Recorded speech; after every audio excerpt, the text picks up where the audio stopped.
This is Practically Culture, a podcast devoted to TV, movies, sometimes video games, and other pop culture. I'm your host, Logan Bowe, now podcasting from Lehi, Utah, and I'm joined by the one, the only Bob Caswell, still in the Bay Area. How are you, Bob? Hey there, I'm doing great. How's it going with you? Just hanging out, you know me. Nice. Welcome to our main show. This week we review BlacKkKlansman, and we have the usual mini reviews and weekend picks. If you like what you hear, look for us in the usual podcast app and at practicallyculture.com. We recommend to check it all out if you're into the show. It's TV, it's movies, it's sometimes video games. It's Practically Culture. Let's rock. Oh, man, it is good to be back, Bob. And I've switched living situations again, as I mentioned at the top there. Now I'm in a house in Lehi. Nice. How is it there in Lehi? Well, I've never actually lived in a city named after a Book of Mormon figure, but well, now I do. First time for everything, right? I guess so. Check that off your bucket list. And I just got my motorcycle in the garage, though, so it feels official, I suppose. Okay, so motorcycle check and internet, obviously, check. That is right. So, yeah, I guess it's okay. Moving around a lot. Hopefully I'm here for at least more than a couple months, just to break my my previous non-record. I think you will be, but I guess we'll see. I guess we'll see. Anyway, ready to get to this? Yeah, let's do it. Okay, let's do BlacKkKlansman. An African-American police officer from Colorado successfully manages to infiltrate the local Ku Klux Klan with the help of a white surrogate. Starring John David Washington, Adam Driver, Laura Harrier. Directed by Spike Lee. Written by Charlie Wachtel, David Rabinowitz, Kevin Wilmot, and Spike Lee. Based on the biography written by Ron Stallworth, who is the main character in the show. Hit us with a mini review, Bob. Okay, here goes BlacKkKlansman. Based on a crazy story that was perhaps dramatized to be even crazier, but in a captivating way. It had lots to say about contemporary politics through the lens of history, even if I'm not quite sure about that ending. I'm giving it a solid 4 out of 5. I recommend this. All right. Here's my mini review. An enjoyable and entertaining ride that doesn't seem like a true story. And even if it isn't entirely, you should see it. 4 out of 5. Yeah, I think we both had the same point there. Like, yeah, this is based on something true. That is true, but a good chunk of it isn't. Yeah, based on your mini review, I'm really interested in what you think about the ending. And I guess we'll probably talk about it today. And if listeners want to hear us talk about it, they should come over to the spoiler cast. That's right. Yeah, we'll have to keep it light here because we don't want to give anything away. Keep it spoiler free. But there is something about the ending that is quite a bit different tonally from the rest of the movie. Maybe we can leave it at that for now. I don't know. And some of it worked, some of it didn't. All right. Well, let's get to our review here on the main show. The thing I want to say about it is it was fun. It didn't feel like homework, even though it's obviously about very political issues and there's a strong political point of view. But it was just a fun and enjoyable movie to watch. That was my first impression. Yeah, I totally agree. It was easy breezy for being such hardcore subject matter. You know, the KKK and racism, and when was it said? As like early 70s. Yep. It's a black guy becoming the first police officer in a city in Colorado Springs, and you know that's not going to come without a lot of hassle. That's one word for it, or trauma, or drama, all those things. But somehow it didn't feel like I was being taught a history lesson, or that the whole point of it was racism. Particularly, that's just by the nature of the setup is part of the point. But it was just a good movie. Like I got into the characters themselves, the story, and yeah, quite enjoyable and well done. And that raises the question, which is pretty interesting. This is only sort of loosely based on what actually happened. And so some might criticize Spike Lee for that, and some have actually, I think. But it certainly made the movie better to be, an interpretation of what really happened, as opposed to making sure to stick straight with the story. And I guess it's a question that we can wrestle with if we care to. Does that mean that the underlying themes and points come across better, or does that mean that there's some like scrubbing of the rough edges of history in a way that makes the message worse? Good question. Like on the one hand, there's that one perspective where you could kind of get all high and mighty and be like, okay, what's the best way to tell the story to give it its due for the real history that happened?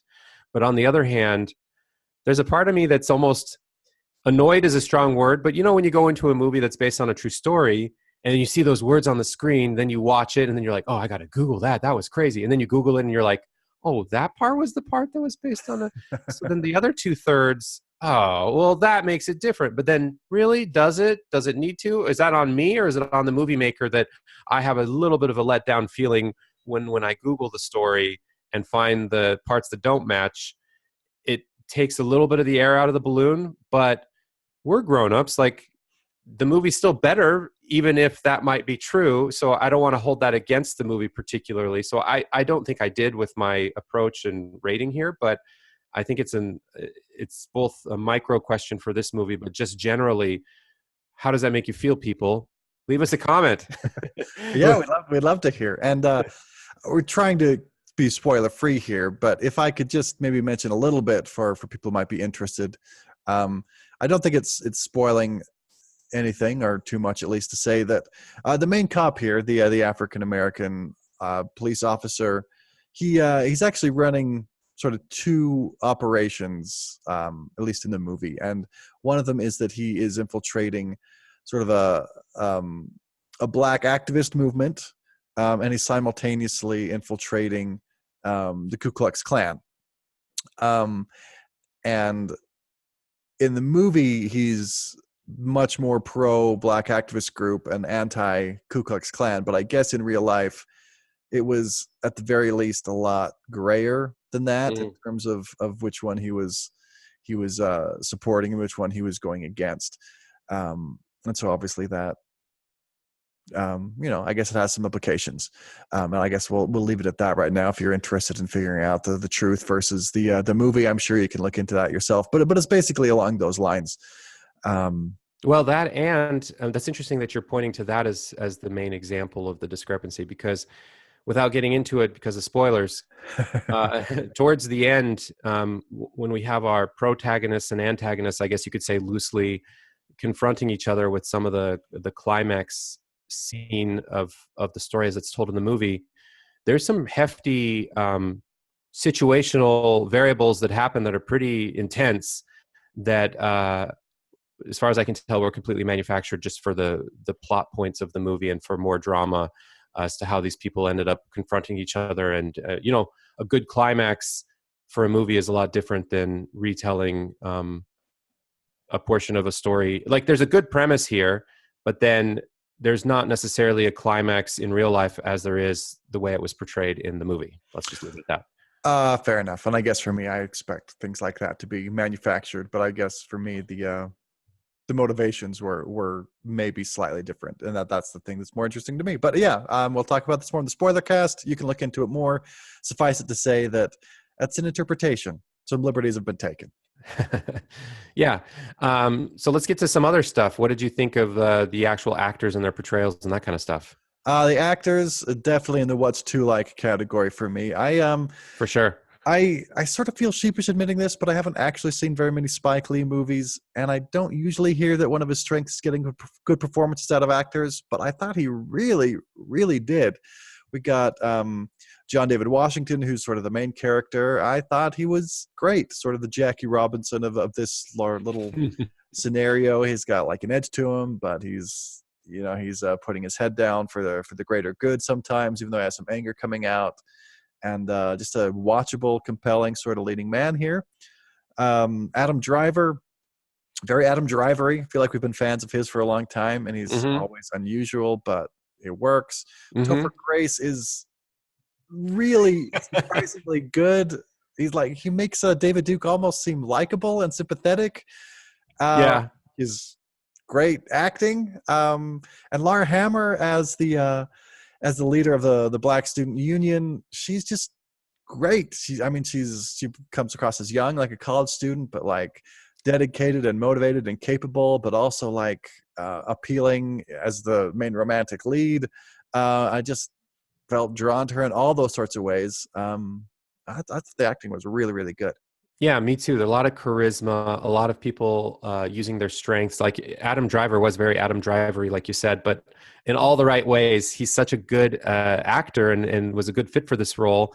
And he has to play somebody who, there's this side theme where he's Jewish, but he's never really thought about being Jewish in any way that matters. But then it does matter in the context of going undercover because apparently, the KKK has just as much of an issue with Jewish people as they do with black people. And so he has to sort of hide this Jewishness about himself that he didn't even know was an issue in real life because he never really had to confront it before. And I really liked the way he played off of those themes and had to confront that and some subtleties there. Um, yeah, a lot of good acting and a lot of good dialogue interchanges among them as well. Yeah, just really great acting. Um, what else is to like if we're gonna stay on that for a little bit? I think we talked about it was fun, really watchable, engaging, exciting. I love the tonal dynamics. I'm a huge tonal dynamics fan. We had like humor, we had like very serious and heavy topics, we had excitement, like moments you might even call a thriller. Um, you get disgusted and queasy about some of it. I love when I feel a lot of different things when I watch a movie, and this had a ton of that.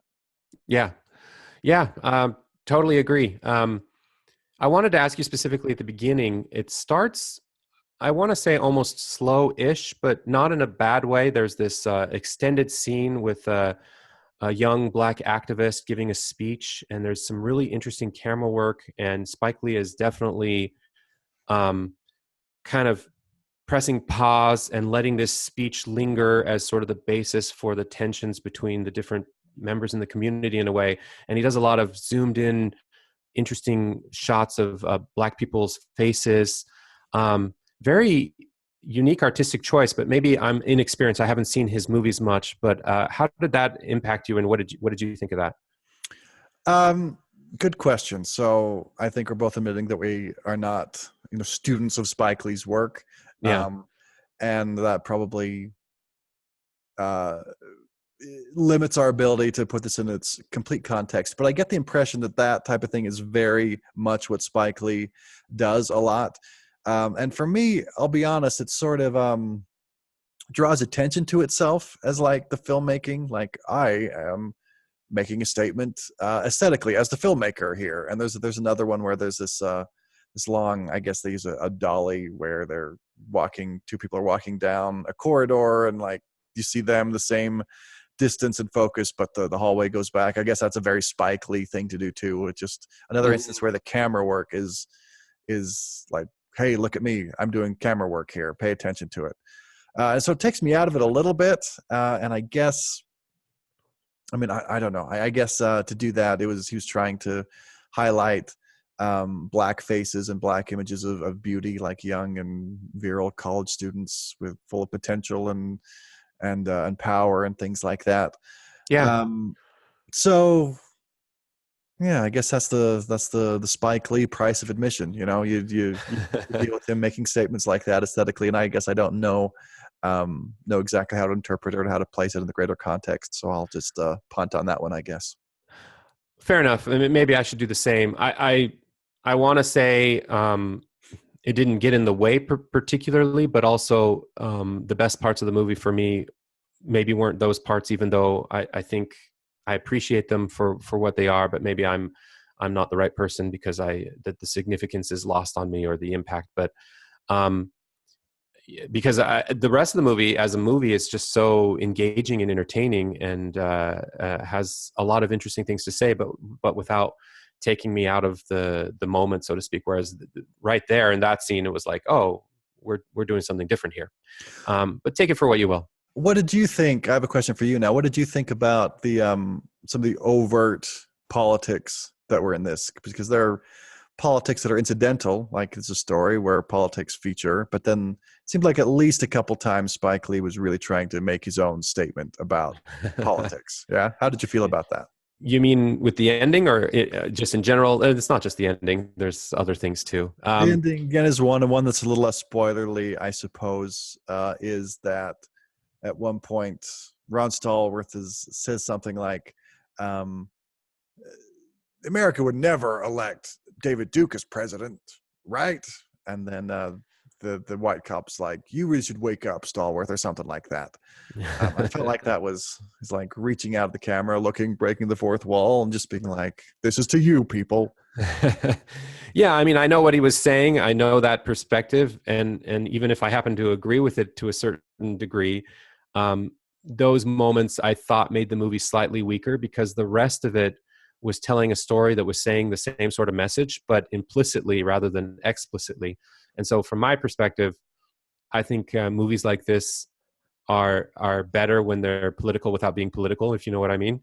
And so when he just overreached, some low hanging fruit, and you're sort of singing to the choir, or however that saying goes, and preaching to the choir. Yeah, that'll But do. Yep. but in the long run, it wasn't super annoying, but it just maybe could have been tighter. But I think it was mostly effective, not those moments notwithstanding, because the larger style of filmmaking was preserved, which was more implicit and just good acting and good dialogue and a premise that was interesting that made for a basis, made for a good rest of a movie, I guess. Yeah, fair enough. I don't think it ruined it or anything, but maybe it was a little self-indulgent, to where it didn't add to it, but he felt better, cooler, something for doing them. Right. Yeah, you just couldn't resist. What else should we say for our review? I don't know. We've been doing this for a while. I think I've got most of my points out, but anything more you have on your list? Yeah, I mean, it's a good solid pick. It's interesting because on the one hand, I feel like our praise is somewhat muted, and I don't mean it to be that way. It's actually a really good movie. People should go out and see it. And this could even be Oscar worthy, especially given the subject matter. I mean, new Oscar category of popular movie notwithstanding, this one does check a lot of boxes for the standard Oscar model, the old Oscar model of what has a good chance. And I'd be fine with that. I think this has some potential for the Oscars, and so far this year, it's up there. So solid pick for me. That's how I'll sum it up. Right on. And I don't think we've said this yet, but it did get the practically endorsed seal of approval. Yeah. Yeah, totally. Cool. Well, let's get to some interviews then, Bob. Do you have one for us? Yeah, I've got a couple. Let me start by doing Crazy Rich Asians. You ready for this? Yes. All right. I'm just so surprised by how much I enjoyed this rom-com. I mean, sure, it has some seemingly silly rom-com plot points, but was also really quite refreshing, clever, earnest, original, and fun. 4.5 out of 5. It has broken through the rom-com / superhero / I don't know, whatever the ceiling is, where certain types of movies you don't feel like they could ever deserve too high of a score. Not to get too meta, but that's a thing with us. This one is basically, if you're going to see a rom-com, I don't know that you could do any better than this. This is a really good movie. Well, you're not the only person I've heard say that it's really good. I didn't get out to see it, but tell me more. Sell me on the idea this is a really good one, Bob. Well, okay, so the shtick, the premise, to start off on maybe a slight negative, you could say. I mean, there is a little bit of a manufactured plot point here. Well, it is a romantic comedy. After all.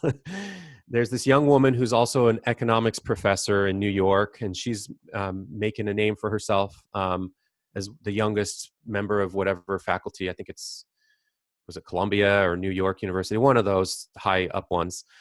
So she's an econ professor, but young, early 30s-ish. And then she's dating this guy who's also going to school there. And she's going back to Singapore for a friend of his wedding and to meet his family. And then, things are getting serious.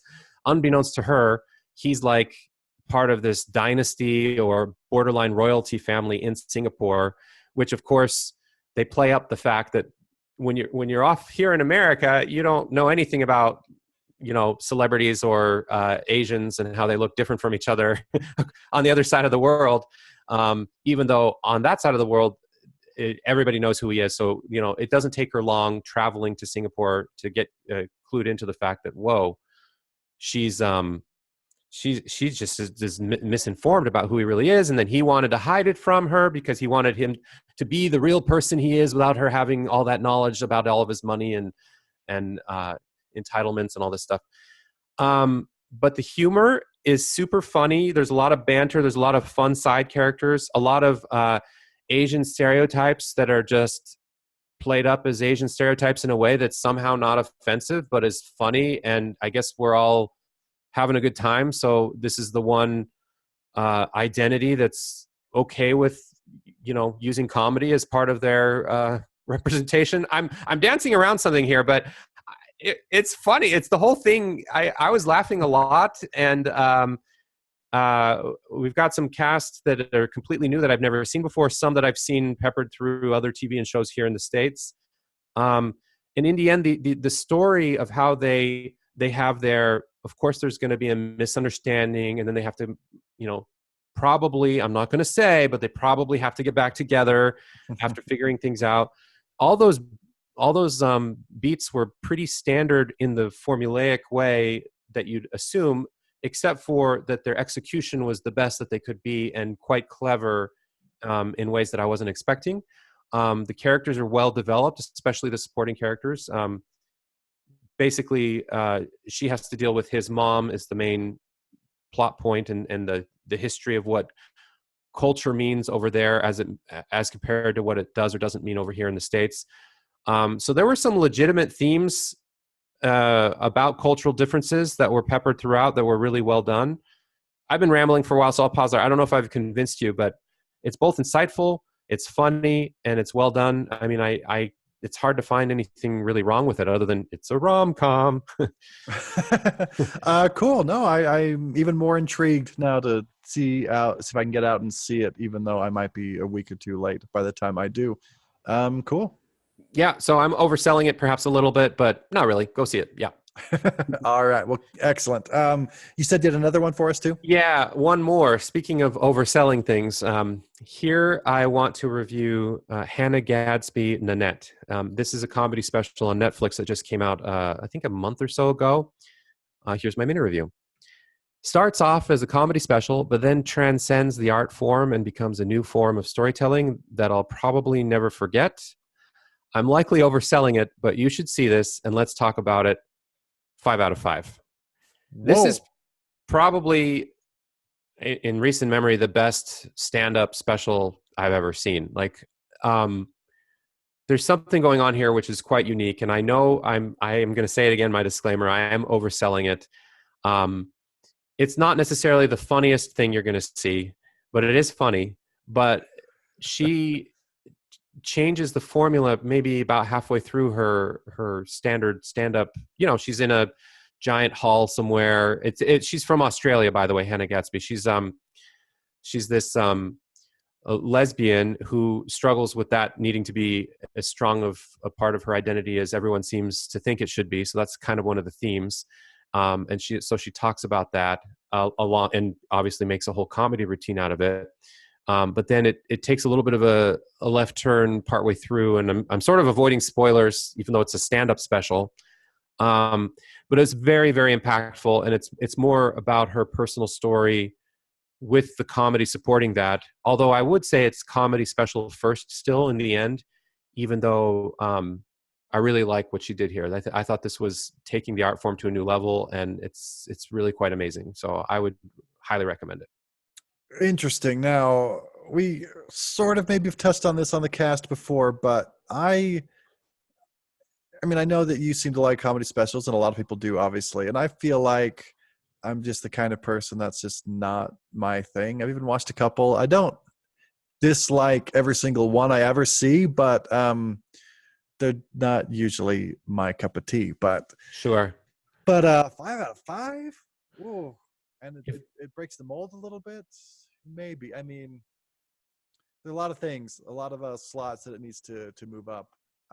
Just the opportunity cost of what I watch is high, but maybe I'll keep an eye on it. Maybe if the time is right, I'll see what I can do. Well, keep in mind that it's on Netflix, which I know you have, and it's only an hour and 5 minutes. So it does check some other boxes of convenience factors. And if I were to most episodes of Succession. Yeah, exactly. If I were ever to recommend a comedy special to you, Logan, I think this would be the one. I know what you're talking about, and normally I would say, yeah, pass, even for Logan, but or especially for Logan. But in this case, I want to say you should check this out because it's something else. And I also want to say you might not like it maybe as much as I do. Okay. But that doesn't mean that you shouldn't see it just from you're a podcaster about art form and how we talk about how these formats sometimes do things that we aren't expecting. And I think from that perspective, you'll have something to say or want to talk about with me on this one. Okay. All right. Well, I guess that's a maybe for me. What can I say? My 5 out of 5 comedy special is a maybe for Logan. The needle. Cool. Well, let's get to some weekend picks, and I'm going to pull up the list here. But I have to admit that this might be in the running for all-time driest week for me. I mean, here we are, late August. If any TV is premiering this week, it's just because I don't know. It's been shunted to the side. Everyone's waiting to premiere their shows in September. So I am just vamping as I relook at the list one more time, and I think I'm just going to say use it to catch up on other stuff, maybe even on Netflix comedy specials, people. And I'm going to throw it over to you to talk about movies, Bob. What are we working with? All right. So the first movie I want to mention is the Happytime Murders. This is the latest Melissa McCarthy joint. We've got Maya Rudolph and Elizabeth Banks, Joel McHale, a lot of comedic talent going on here. So this is the Muppets meets rated R, raunchy comedy. I've seen previews for this, and I'm not impressed, but I kind of want to just, for posterity, know what this would be like, this kind of movie. And Melissa McCarthy just keeps like almost doing things that I think I want to say are going to be good, but then just turn out not being that great. But I couldn't not mention it. Any interest from your side? I mean, not really. If I weren't doing this and didn't have you talking me into it, I'm sure I wouldn't see it. But I just wanted to sort of make it a little aside that is amusing me. Okay. Now, so it turns out that calling movies joints originated with Spike Lee, and we never once said a Spike Lee joint, even though that's like the thing, a Spike Lee joint. Right. Spike Lee's thing, and then you call this a Melissa McCarthy joint on our Spike Lee movie episode. Anyway, whatever. That's on us. That's funny. I didn't even realize what I was doing. Yeah, so I don't think either of us are that interested in this. Next up is A.X.L, another one I just want to mention because it's a wide release and it looks like a blockbustery, sent to die in late August sort of movie. It's about a top secret robotic dog created by the military to help protect tomorrow's soldiers. Then an experiment goes wrong, and the A.X.L dog is living in the desert and taken care of by a kind-hearted outsider. It's kind of got a PG vibe because it's rated PG. How'd explain it? But it looks like something I might have liked when I was 13 or 14. It could be really, really quite good and charming. But I'm guessing we're gonna say pass, right? Probably, yeah. Okay. Well, just moving right along. Next up is Searching.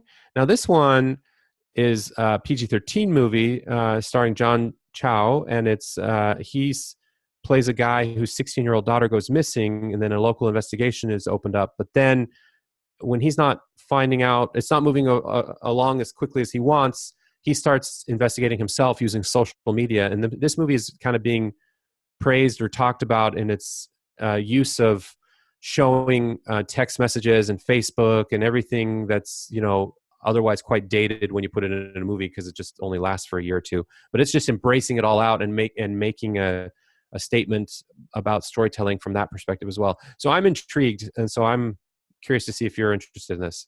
Maybe a little more than the other ones we've probably mentioned. Yeah, and it's also, I should say, getting good buzz. And last but not least, this one I think is limited release, unfortunately, and I'm probably going to say it wrong. Do you know how to say this? Papillon? Papillon, probably. If Papillon, it's like French butterfly, yeah. Yeah. This is a Charlie Hunnam movie, also starring Rami Malek of Mr. Robot fame, and is based on autobiographic book, or set of books, I guess, and it's kind of a story of breaking out of a prison, from what I can tell, and the two unlikely characters are sort of paired together, and one of them is framed for murder and condemned to life in a notorious prison on an island. And he wants to regain his freedom, and I don't know much more. It just looks like an intense escape movie of some kind, rated R for rated R things. It looks like an adult movie. I think you and I might enjoy this if we could find a place to see it. Any interest from your side? Yeah, I mean, I find Charlie Hunnam irrationally appealing, even though he's a huge victim of the John Hamm effect. And well, yeah, I mean, his character in Sons of Anarchy was not the iconic one of Don Draper, but I really liked it. Mm-hmm. But when he's in movies, it always seems to be far less, appealing. But I do like Charlie Hunnam a lot, so that's probably enough for me to be pretty interested in this. Awesome. Well, that could be our pick if we're able to both find it in theaters around us. We'll see if it's limited or full release when the time comes. Otherwise, Searching looks interesting. So we'll keep you posted. Right on. Well, it's TV, it's movies, it's Practically Culture. There's some picks for you. Go forth and watch. And that's this week's episode of Practically Culture. Join us next week as we review perhaps Papillon, perhaps Searching, and we have the usual mini reviews and weekend picks. You can find more from us at practicallyculture.com and in your favorite podcast app. Like us on Facebook, follow us on Twitter. I'm at Logan Bo, Bob's at Bob Caswell. Let us know how you like the show. Ask us a question. Send us a message. Get out there and watch some TV and movies, people. Play some video games. It's good for you. Thanks for rocking with us. Have a good one. All right.